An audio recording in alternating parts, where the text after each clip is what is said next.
এগুলো এখন ইষ্ট প্রসঙ্গ করার জন্য আহ্বান জানাই শ্রদ্ধেয় সঞ্জীব মজুমদারকে। সঞ্জীব দা জয় গুরু। জয় গুরু। নটা অব্দি জয় গুরু। জয় গুরু মা। বন্দে লোকতিলকম সাত্তত বার্তা বিভূষণং অমর কৃত্যুৎসারণং প্রবুদ্ধং লোক জীবনং প্রণয় প্রমথ জাগদীপনং বন্দে জীবন জীবনং সৎ পুরুষং ব্রহ্ম মার্গ প্রদর্শকম প্রেম ভক্তি বিনায়কম শান্তি স্বস্তি বিধায়কম আচার্যং প্রবরং নমি। উপস্থিত প্রিয় পরমের সহপ্রতি ঋত্বিক বৃন্দ, আমার যাজক অদূর্য পাঞ্জাবাহী কর্মীবৃন্দ এবং আমার ইষ্টপ্রাণ দাদা ও মায়েরা, ছোট ছোট ভাই ও বোনেরা, যথাযোগ্য স্থানে আমার প্রণাম রাশিক্ত জয় গুরু জানাই।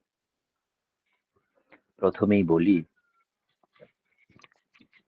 আমি সত্যি কথা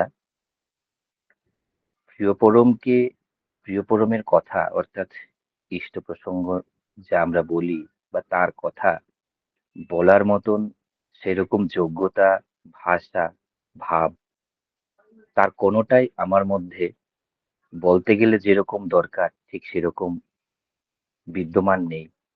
তথাপি আজ আমি আমাদের শ্রদ্ধেয় সহপতি ঋত্বিক বিমল কৃষ্ণ সানা দাদা, যিনি আমাদের সাতক্ষীরা লিংকের হোস্টে আছেন, শ্রদ্ধেয় দাদা বললেন আমার দাদার আজ্ঞা প্রিয় পরমের আশীর্বাদ হিসেবে নিয়ে সবার সামনে দু চারটি কথা বলার জন্য উপস্থিত হয়েছি।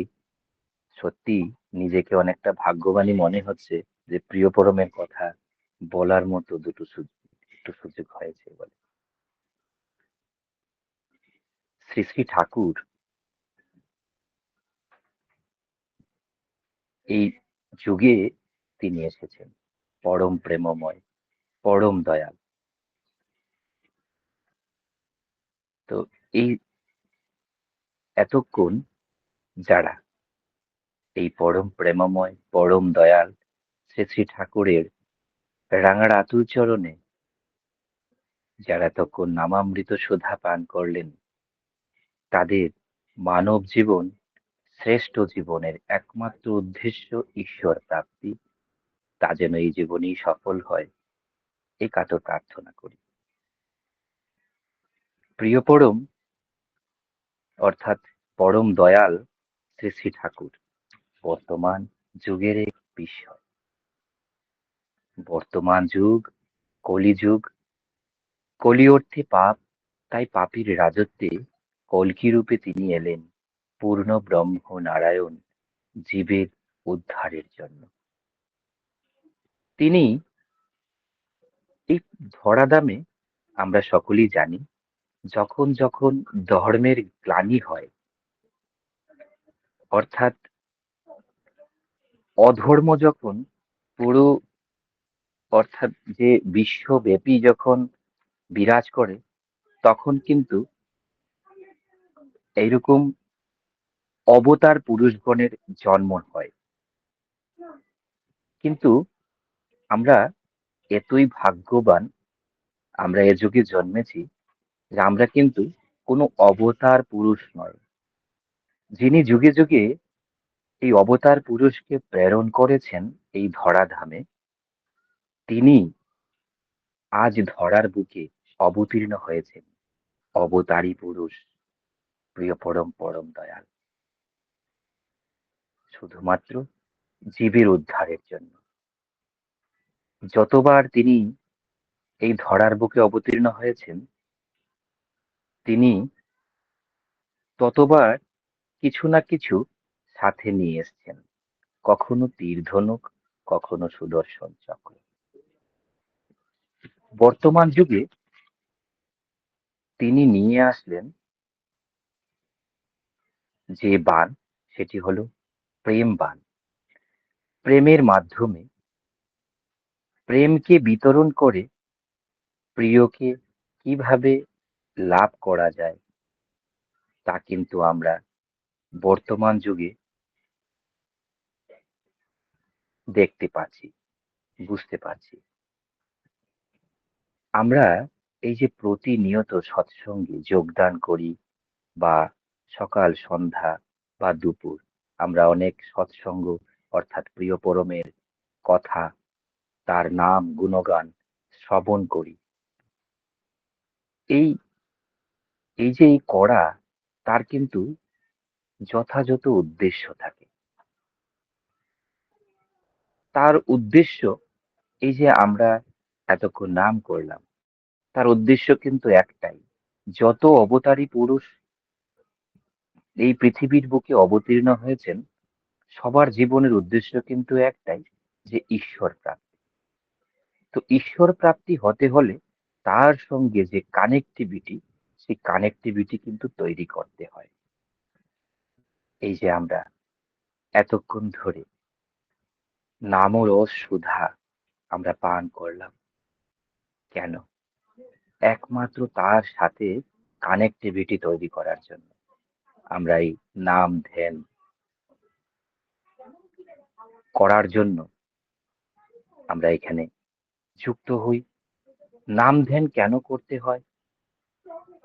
প্রিয়পরম বললেন তার কথায়, নামে মানুষকে তীক্ষ্ণ করে, আর ধ্যানে মানুষকে স্থির ও গ্রহণক্ষম করে। তিনি পুণ্যপুঁথিতে একটি কথা বললেন যে আমি শুদ্ধ আত্মা চাই। শুদ্ধ আত্মা কি করে তৈরি হবে? এই যে ধ্যানের মাধ্যমে আমরা যে ধ্যান করি, ধ্যান মানেটা কি? ধ্যান মানেই কিন্তু কিছু একটা চিন্তা নিয়ে লেগে থাকা, অর্থাৎ তৎ চিন্তা পরম্পরায় নিয়ত মননশীল হওয়া। আর তাই আমরা বোধ করতে পারি, যাই আমাদের লেগে থাকার বিক্ষেপ এনে দেয়, কিন্তু ভেঙে দিতে পারে না। তাই এই যে ধ্যান, নাম এবং ধ্যান, এর মাধ্যমে আমাদের কিন্তু নাম এবং নামী দুটোর ছোঁয়ায় আমরা কিন্তু তার সান্নিধ্য লাভ করতে পারি, তাকে আমরা বুঝতে পারি। আর এই যে বোঝার মাধ্যমে আমাদের আত্মচিন্তন, আত্মকথা, অর্থাৎ আত্মবিশ্লেষণ কিন্তু আমরা করতে পারি। আমাদের জীবনে যখন আমার নিজের চেহারাটা দেখতে চাই, তখন কিন্তু আমি কোনো একটা প্রতিবিম্ব, অর্থাৎ যে মিরর, আয়না, তার সামনে কিন্তু আমরা দাঁড়াই। কিন্তু আমি এই বাস্তব জগতে চলতে গেলে আমার জীবনের যে চরিত্র, সেই চরিত্রকে কিন্তু আমরা অনেক সময় ফিরে দেখি না, ওদিকে তাকাইও না। তো এই যে নিজের জীবনের চরিত্রকে দেখার জন্য নাম ধ্যান করা লাগে।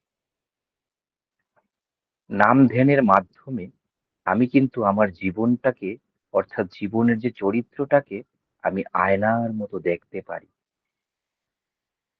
তো আমরা সকলেই জানি, আমরা অনেক সময় অনেক কথায় বিরক্ত হয়ে যাই।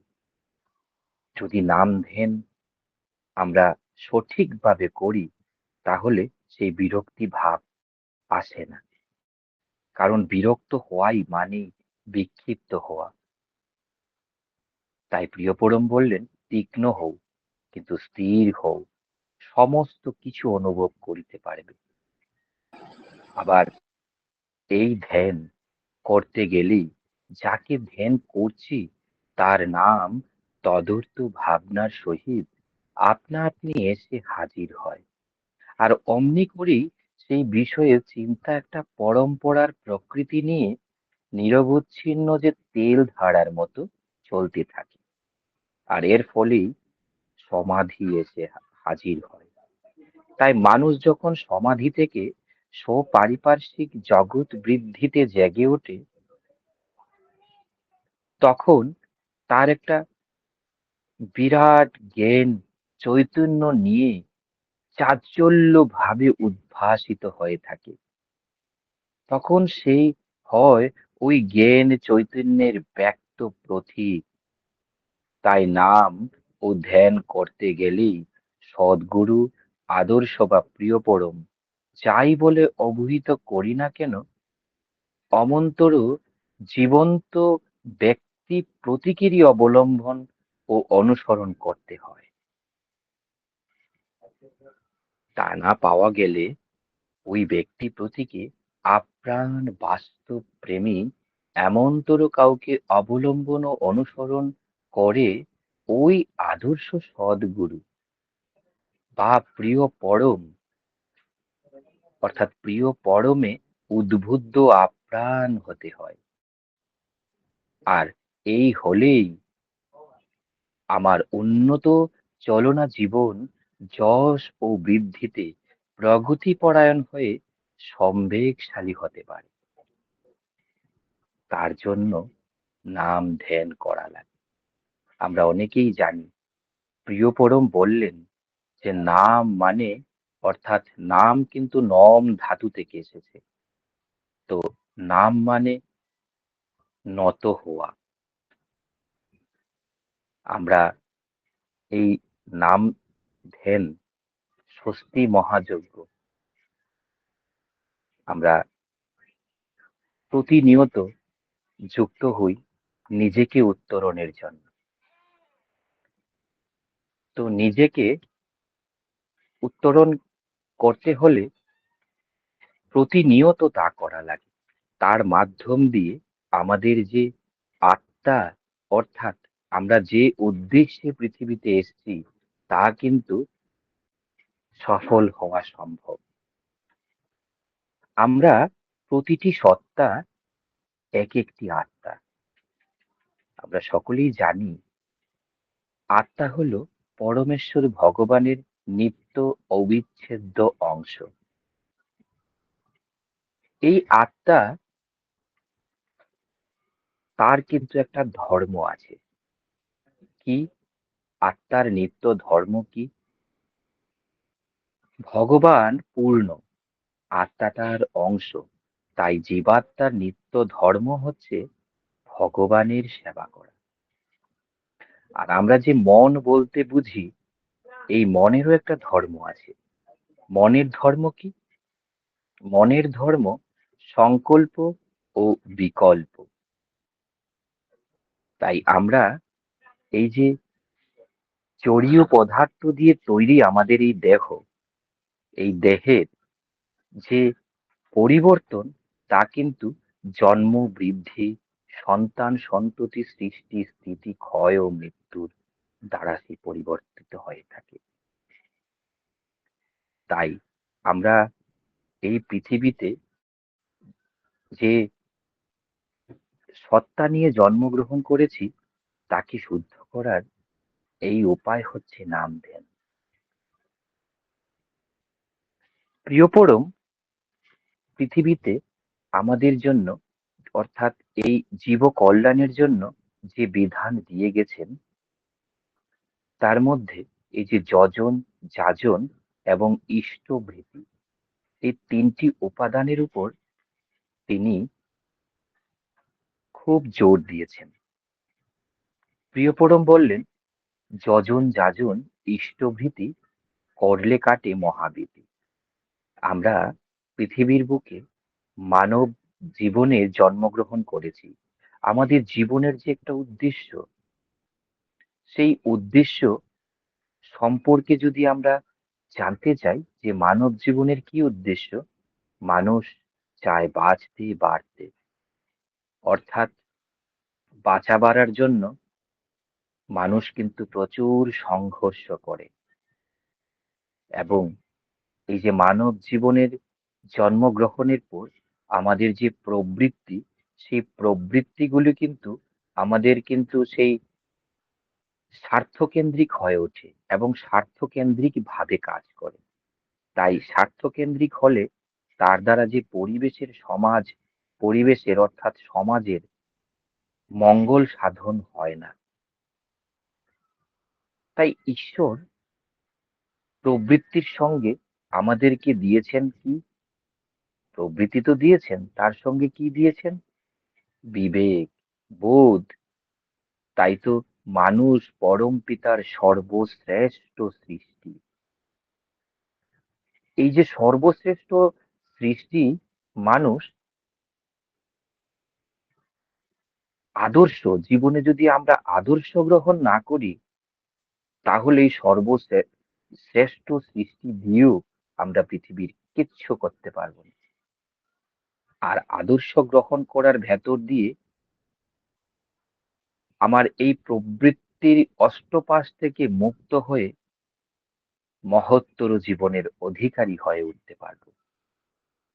তখন কিন্তু আমি যে মানুষ, সেই সত্যিকারের মনুষ্যত্বের বিচার আমি করতে পারবো। আজ দেখা যায় ধর্মের নামে অনেক হানাহানি, বহু সম্প্রদায় সৃষ্টি হয়ে গেছে, কিন্তু ধর্ম আর সম্প্রদায় কিন্তু সম্পূর্ণ আলাদা। সম্প্রদায়ের ভেতর মানুষ গণ্ডি হয়।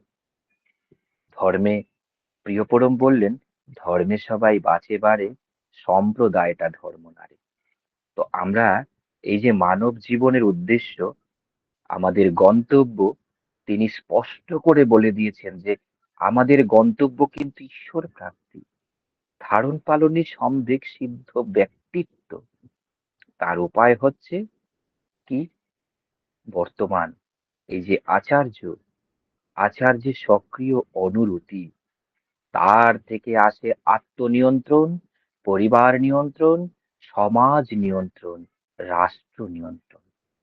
আর এই রাষ্ট্র নিয়ন্ত্রণের ভেতর দিয়ে সারা বিশ্বের সঙ্গে যোগসূত্র রচনা করে সবটা দিয়ে বিবর্তনের দিকে এগিয়ে চলা, আর এই সবগুলিকে সার্থক করে তোলা ঈশ্বরে।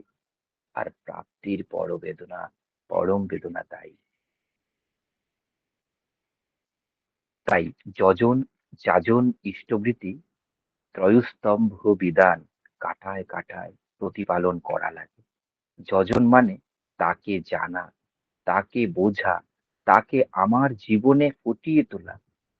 এই যজন করার মাধ্যম দিয়ে,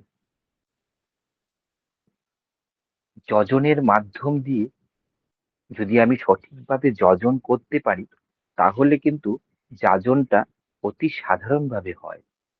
প্রিয়পরম তাই বলেন যে তোমার চলা বলা সেটা কিন্তু সঠিকভাবে করা লাগে। তোমার পোশাক দেখে তুমি জয়গুরু দেবে বলে, তুমি ঠাকুরের ফটো দেখাবে বলে যে তুমি ঠাকুরের মানুষ, সেটা যেন না হয়। আমি ওই যদি গামছা পরেও বেরোই, তাহলে যেন লোকে বলতে পারে যে না, এই বেটা ঠাকুরের মানুষ। আমাদের জীবনে সেই রকম করা লাগে। সেটা প্রকৃত যাজন, সেটাই প্রকৃত যাজন। আমাদের আচার্য বর্তমান যিনি রয়েছেন, তিনি কিন্তু এইভাবেই আমাদেরকে বলেছেন। আর এইটা আসে তার প্রতি যদি কিছু করা হয় তার মাধ্যম দিয়ে। অর্থাৎ সে কে? যিনি আমার ইষ্ট, যিনি আমার ধেয়, তার ভরণ পোষণের জন্য দৈনন্দিন কিছু নিবেদন করা, যাকে আমরা ইষ্টভৃতি বলি। আমরা এই যে তার দীক্ষা অর্থাৎ মন্ত্র নিয়ে তার জন্য কিছু করা, আর এই যে শরীর এবং মনের যুক্ত আগ্রহের সহিত ঈপ্সিতে কেন্দ্রায়িত হয়ে তার ভরণ কামনায় উপার্জনশীল হয়ে দৈনন্দিন জীবনে সর্বপ্রথম তাকে যে অর্ঘ্য নিবেদন করা হয়, তাকে ইষ্টভৃতি বলা হয়।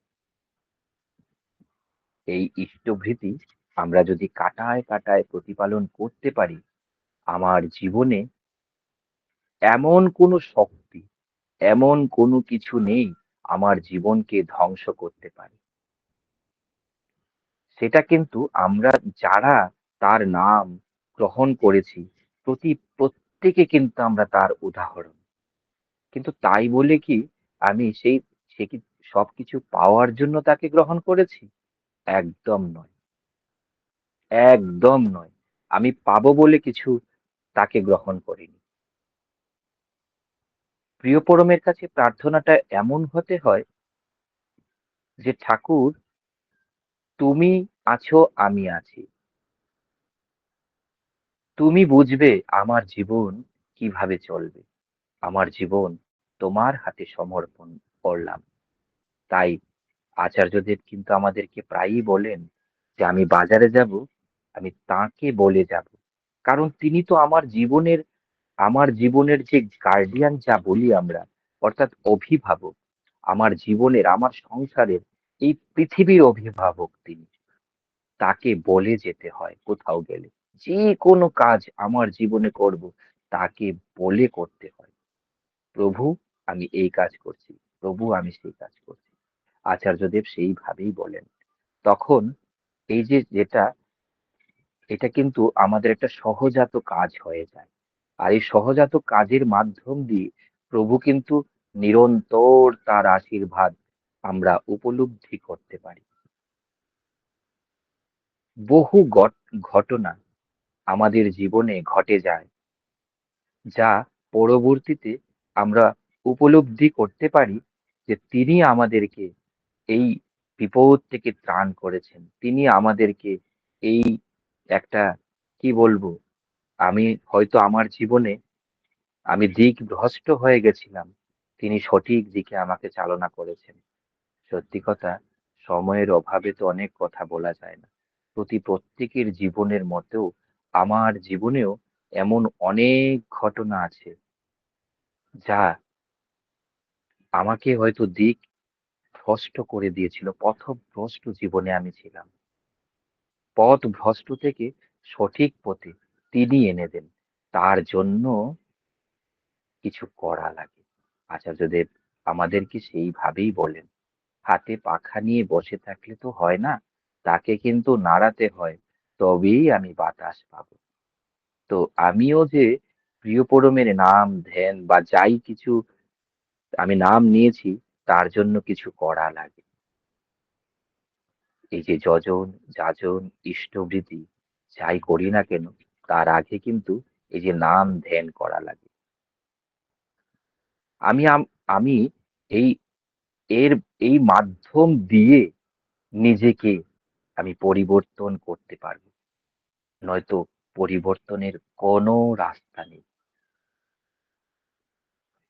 প্রিয়পরম তার জীবদ্দশায় অনেক ইচ্ছা, অনেক নয়, আ- কিছু ইচ্ছা তিনি রেখে গেছেন, যেগুলি তিনি চেয়েছিলেন যেন এইগুলি হয়। যেমন শান্তিল্য বিশ্ববিদ্যালয়, এবং এই যে ভাইব্রোমিটার, বা মানুষ যেন এই আদর্শকে মেনে চলে, এই ছিল তার সাধনা। সৎসঙ্গ প্রতিষ্ঠান কিন্তু মানুষ গড়ার এক কারখানা। আমি আমার সময় অনেক সংকীর্ণ, সময় শেষ হয়ে এসেছে।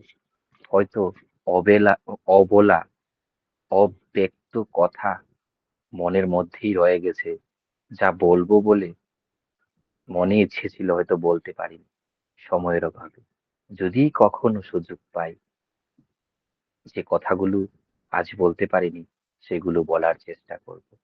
আমরা যেন প্রতিনিয়ত তাকে যেন ভুলে না যাই।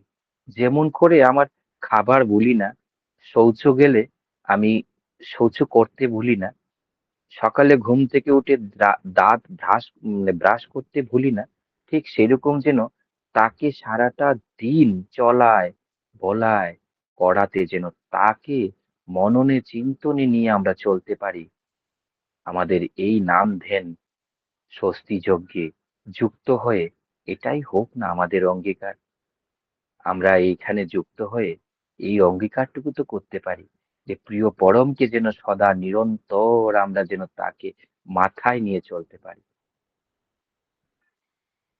তিনি চেয়েছেন কোটিতে কোটিতে আদর্শ কেন্দ্রিক উপযুক্ত মানুষ, যাদের বাঁচা বাড়া আর সহমর্মিতার যুগলবন্দিতে মানব সমাজ আলোর পথে এগিয়ে যাবে।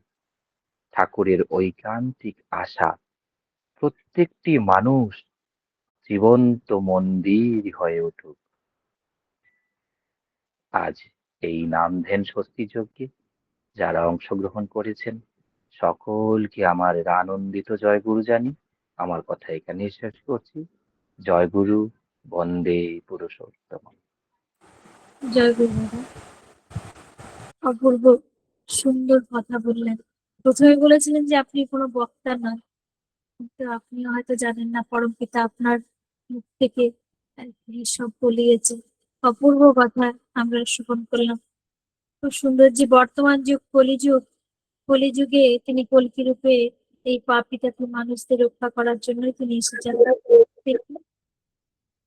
তিনি বিভিন্ন রূপে বিভিন্ন যুগে বিভিন্ন রূপে তিনি অবতরণ করেছেন।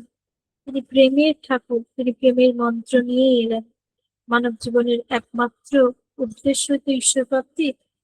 সেই জন্য আমাদের তার সাথে আগে যুক্ত হতে হবে, তার নাম ধ্যান করতে হবে। পুতুল মাকে রিমুভ করে দেও। নাম ধ্যান, নাম করলে যেমন মানুষ তীক্ষ্ণ হয়, ধ্যান করলে তেমন মানুষ স্থির ও গৌরবক্ষম হয়। নাম ও নামই এক। নাম ধ্যান করলে আমাদের আত্মবিশ্লেষণ করতে পারবো, আর আত্মবিশ্লেষণ করলেই আমরা আত্মসংশোধন করতে পারবো। তখন আমরা ঠাকুরের মানুষ হয়ে উঠবো। নাম করলে নত হয়। যজন যজন ইষ্টভৃতি করলে আমাদের মহাভীতি কেটে যায়। ধর্ম ও সম্প্রদায় আলাদা, আচরণের মধ্যে দিয়ে যেন আমার ঠাকুর কেমন যেন সবাই বুঝতে পারে। জীবনের প্রতিটি পদক্ষেপে তাকে স্মরণ করতে হবে।